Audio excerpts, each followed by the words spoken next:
Good afternoon to you. I'm Danilo Evangelista, and welcome to our tropical weather outlook for Thursday, September 4th, 2025. We are now tracking Invest 91L in the Atlantic today from our area of interest in the MDR that we've been talking about for the last several days. And it's now looking like that this is becoming more of a concern for the Caribbean, especially the Eastern Caribbean islands as we head into next week. I talked about it a little bit yesterday with the models continuing with their southerly trends, both the GFS and the Euro, and it's held on to today. Despite all of the confusion and messiness that the models are dealing with right now, trying to resolve the exact specifics of 91L since it's still in its consolidating phase, and especially with the kind of setup that we have with 91L, the models tend to be all over the place anyways. But they're still showing southerly trends, and they are still trending more towards potentially a decent system heading towards the Caribbean islands. So we're going to talk about the increasing concern that is continuing into today for the Caribbean, and we're also going to touch upon stuff that we're tracking in the Pacific too, because we have Lorena, which is obviously bringing impacts to Mexico, although things have changed a little bit with that. And then we're also going to go over Kiko, which has become a Category 4 hurricane yesterday, but it is still a major hurricane today. And we're going to talk about briefly, I'll show you that Hawaii might need to start paying attention to Kiko.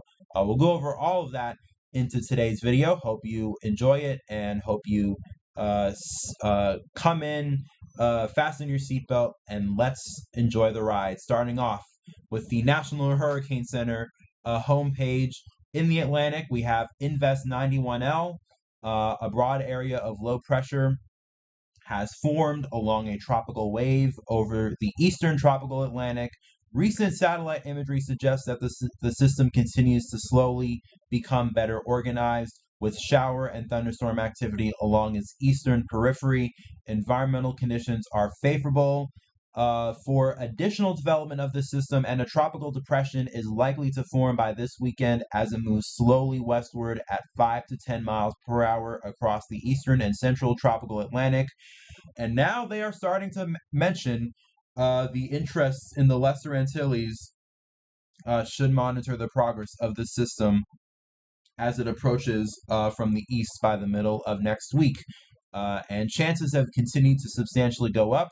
We're now looking at a 90% chance that this will form within the next week into a tropical system. So it's looking for almost a sure thing that 91L is very likely to become our next system that we need to watch here officially in the Atlantic. And then in the Eastern Pacific, we are tracking Hurricane Kiko, Category 4 hurricane right now. Latest advisory, 130 miles per hour, minimum central pressure, 951 millibars. And this is going to maintain as a major hurricane for the next several days, but we might need to start watching things as this could get close to Hawaii in the 5 to 6 day range. And it still might be a tropical system as this approaches Hawaii, and I'll show you the forecast for that in a little bit. And then we have Lorena, which weakened quite a bit today. Sheer and dry air has gotten to it. This area right off the Baja Peninsula here in the Pacific tends to be a graveyard, kind of like the graveyard we have in the Eastern Caribbean, not the Eastern Atlantic, although we don't typically always see stuff develop out there, but sometimes we do, and we saw it this year. But the Eastern Caribbean, very notorious for being a graveyard in the Atlantic, and same thing off the Baja Peninsula here in the Eastern Pacific, and obviously that is taking a toll on Lorena. But we are still seeing impacts to Mexico occur, and we are still seeing impacts as well to the southwestern United States occur too. And I'll bring that up all in a moment. Let's take a look at how 91L is doing on satellite, though, and since it's now an Invest, we finally have a specific floater for Invest 91L. So that's nice. I don't have to show a wide shot of the Atlantic just to show you 91L. We now have a specific floater for it, and this afternoon it's not doing too badly. There is some convection firing with the storm. Again, it looks a little bit more consolidated today. Definitely looks like there is a low pressure that is beginning to become centralized, where convection is generally consolidating around. So it looks like we now have one area, one main area that is taking over with 91L. So hopefully things will start to become a little bit more clear with the storm, because if you've been paying attention to the models over the last several days, especially with the Euro and GFS, there's been quite a bit of flip-flopping between each model run with 91L. So hopefully we'll start to see that ironed out a little bit, as 91L is starting to become more consolidated now. Uh, and you can even see it here on the 850 millibar vorticity. And I always like to show you this map because it shows the structure, kind of, not very well like a microwave imagery should, a microwave imagery would, but this shows you the vorticity, the energy, the spin in a storm, and you can really use this to look at whether or not a storm or a wave or something might be consolidating. And you are starting to see it become a lot more round in its shape here with the vorticity signature in the Eastern Atlantic. And this is 91L. Not as potent as, let's say, the signature that you see here just off the Baja Peninsula with Lorena. That's a very classic signature of a tropical cyclone, obviously, which Lorena is. But it is starting to become more consolidated, definitely looking more round. Probably has a little bit more consolidation to do, but not far off from developing and becoming a tropical system. And again, that's going to happen here over the next several days as it moves off to the west-northwest. And then eventually we're going to have to start watching here in the Caribbean, but I'll go over the models in a little bit. Here's Hurricane Kiko in the Eastern Pacific. Going to go through all of the areas that we are watching today. Hurricane Kiko, very well-defined hurricane, although its eye is shrinking a little bit right now. I think it peaked yesterday. It peaked around 145 miles per hour, so it weakened a little bit today, but still definitely a major hurricane. Looks like it's trying to cool off and gain symmetry with its CDO again a little bit, but maybe there is some shear that is affecting this storm, which is why maybe it's not as strong today. But it's going to remain a major hurricane for the next several days. According to the National Hurricane Center, probably going to remain a major hurricane till this weekend, and then it's going to start to weaken as it heads further northwest, and eventually it starts to encounter shear, as there tends to be some sort of shear wall always around Hawaii. It's kind of like the joke that a lot of us in the tropical hurricane blogosphere like to say, that there is always this shield around eastern Florida. Before we used to say there was a shield around Florida, but Western Florida started getting hit a lot over the last several years. But there's still this weird shield around Eastern Florida, and the same thing seems to be the case with Hawaii.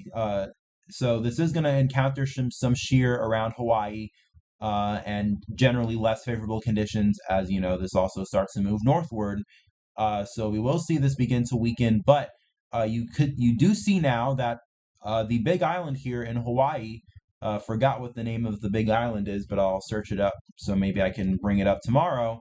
They are now within the cone of uncertainty within the next 5 days. Obviously, this cone goes out to 5 days, and what I'm trying to point to you is that the Big Island is now in the cone of uncertainty. So now looks like we might actually have to start watching here in Hawaii down the line, as maybe Kiko might come close as it's weakening, though, but still it is going to come close, and this is definitely something that we're going to have to watch here in the Pacific over the next week. And then obviously on the other hand, we have Lorena. Definitely not a solid storm like it looked yesterday, definitely weakening. Once again, dry air and shear got to it quite a bit, but it's still bringing impacts to the coast of Mexico. You definitely still see here some of these showers and thunderstorms bringing, gusty winds and probably some tropical storm force gusts here along the Baja Peninsula, and also, again, more heavy rain probably for general northwestern Mexico. And that is going to continue to remain the case, even though Lorena now should have brought the full track, but you can kind of see it here on the top right portion of this graphic, Lorena is actually no longer expected to make landfall along the Mexican coast. Looks like, the track changed enough, and Lorena really fell apart enough that no longer is it going to make it to the Baja Peninsula coastline. But obviously, as the key messages mentioned here, there will still be heavy rainfall across portions of northwestern Mexico, Baja California Sur, Sonora, Mexico through Friday. And of course, with that, we will have risk of life-threatening flash flooding and mudslides. And again, as I mentioned, moisture from Lorena will still stream into the southwestern United States, into Arizona and New Mexico starting Saturday. And in fact, I'll show you on this wide view of the Eastern Pacific and the Atlantic. You could actually see here, if you focus your attention here in northwestern Mexico, you could see the stream of clouds coming all the way from Lorena, all the way already making their way through northwestern Mexico and into southwestern or southern Arizona and southwestern New Mexico. So even as this is not going to make landfall along the Baja Peninsula, we're still going to see heavy rainfall, still going to see moisture, and because of that, we're still going to see impacts associated with Lorena. So please keep that in mind. And again, a lesson that always keep out for the impacts. We actually saw this with Aaron. Obviously, Aaron did not make landfall along the Carolinas coast, but we still saw tropical storm warnings in effect for the Outer Banks, and of course, we still saw storm surge and life-threatening rip current risks, which impacted the entire East Coast. So never let your guard down when it comes to the impacts, even if the storm is not going to be significant in any shape or form, or at least significant like a major hurricane, or even if it's making landfall. Please still keep in mind of the impacts that we will see here over the next several days as we head into this weekend. But the main topic of interest that we're now going to have to start paying attention to is going to be now in the Caribbean islands. And the best way to illustrate this is with the 12Z European ensembles from weathernerds.org. I love using these ensembles quite a bit. And why is that? Well, look, as we go through the next week here, a lot of the European ensembles are starting to show a storm associated with 91L begin to track a lot closer to the northeastern Caribbean islands. In fact, we even start to see some of these decently strong ensemble members go directly over some of these northeastern Caribbean islands here, the Northern Antilles, and probably some of the U.S. and British Virgin Islands. And this is very significant because this will be impacting land. There are people that live here in the islands, and obviously, there are potential interests as well to Puerto Rico, and, Puerto Rico is obviously U.S. territory, so it is something that us in the United States, we need to watch too. And we're not even talking about what might happen on the actual United States land. And I know, I've seen the model runs, I've seen the GFS and all of that, and everybody going crazy about the last few model runs from the GFS. But we also do have, as national interests, we have interests here in the Northern Caribbean islands, since we do have some of these islands here, including Puerto Rico, as a part of U.S. interests. So this is going to be something that we're going to have to watch very closely, and not just the European ensembles, but a lot of the models here over the next several days. I'll take you through some of them, obviously starting off with the GFS. Let me take you through the 12Z run today, which came out not long ago. And of course, we start to see this develop by the time we get to the weekend. GFS seems like it has a full-blown tropical cyclone by Sunday. And then this develops quite a bit and probably a pretty decent hurricane here, moving westward. And I will show you in a little bit, definitely much further south, even further south today than it was yesterday. Because if you remember yesterday, the GFS was more like around here in the Northern Caribbean. Now the GFS has shifted even more further south today, and they are now showing a low riding storm in the Caribbean. And then eventually, as we head towards the 6-7 day mark, and I'm going to stop it here at hour 168 because lots of uncertainty beyond the 7 day time frame, even lots of uncertainty beyond 5 days. So much variability in the track.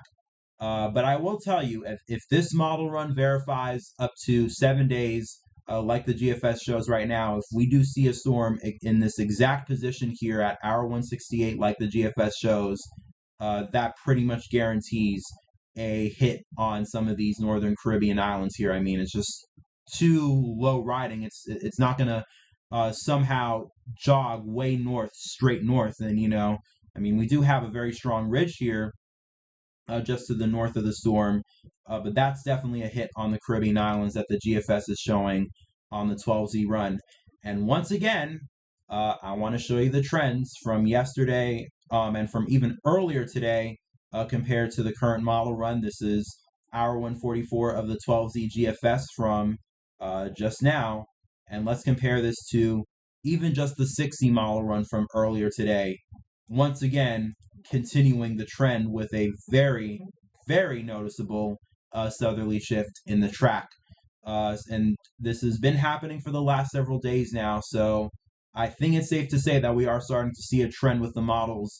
And once again, if this continues, we're going to have to start sounding the alarm here in the Northern Caribbean. And let's also show you the European as well, as the 12Z came out for the European, although on the EC Fast, this one only goes out to 10 days, whereas the full European run under this tab goes out to 360 hours. I mean, they're the same European model run.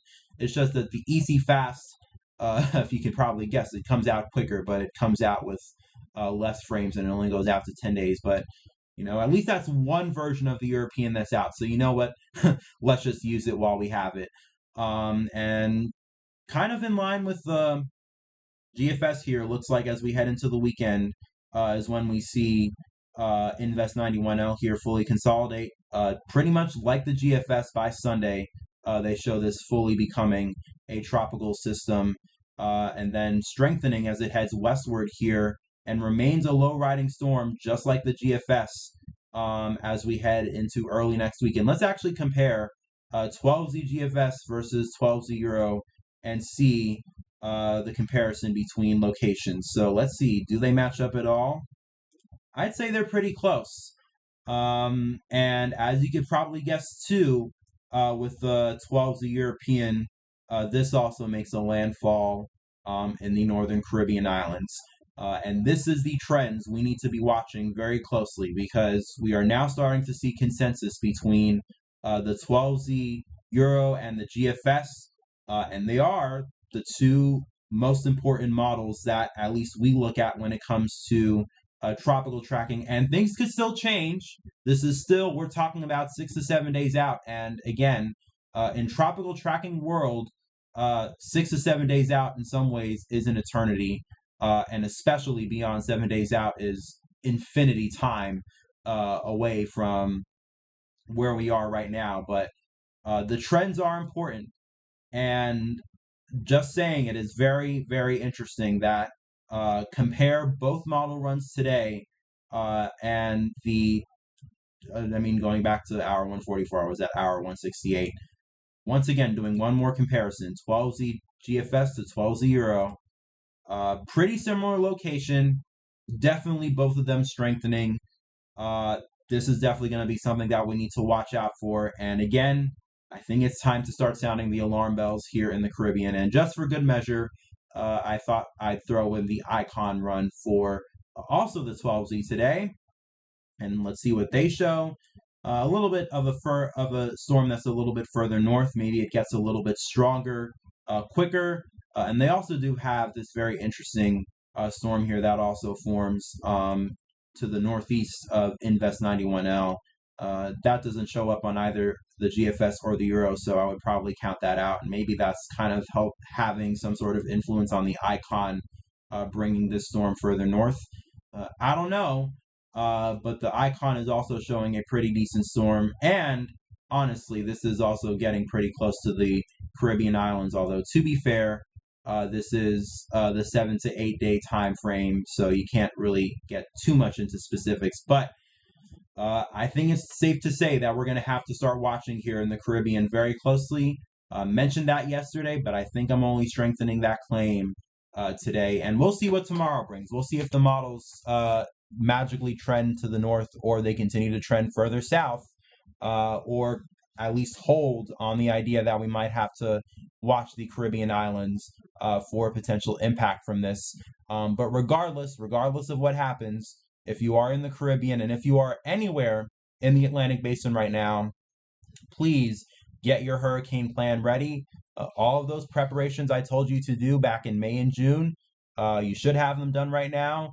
And if you don't, if somehow magically you don't, which you really should have them done by now, definitely make sure to get all your hurricane preparedness and hurricane first aid stuff ready, because again, this is now September. We're now in the peak of the hurricane season. Things are starting to ramp up, and they're now starting to look like things could be coming up here that are pretty impactful over the next several weeks here in the Atlantic. And it looks like 91L is the first culprit right now. And I say first culprit because, again, we're still September 4th. We still have a long month to go. And September is the most active month of the hurricane season. So get ready, because things are about to get real very quickly. But enough of that being said, don't obviously want to scare you too much. And really, if you don't want to be scared, best thing I can recommend to you is prepare now, and just watch the tropics, which we're going to continue to do here over the next several weeks, and especially over the next several days. So if you are interested in doing that, as I think you should, I would really recommend you subscribe to my channel if you haven't already. We're going to be doing these videos every single day, and we're probably going to start doing multiple of these videos very soon, especially once 91L forms. So please make sure you are stay tuned for that. Like this video, as always, and also comment any thoughts or questions you have as well, especially if you are concerned and you're watching from the islands. I'll definitely be sure to answer any questions you have, or at least I'll try my best to answer them. But most importantly, enjoy the rest of your day. Again, prepare, but don't be too stressed, and watch the tropics. And of course, I'll be back with more tomorrow.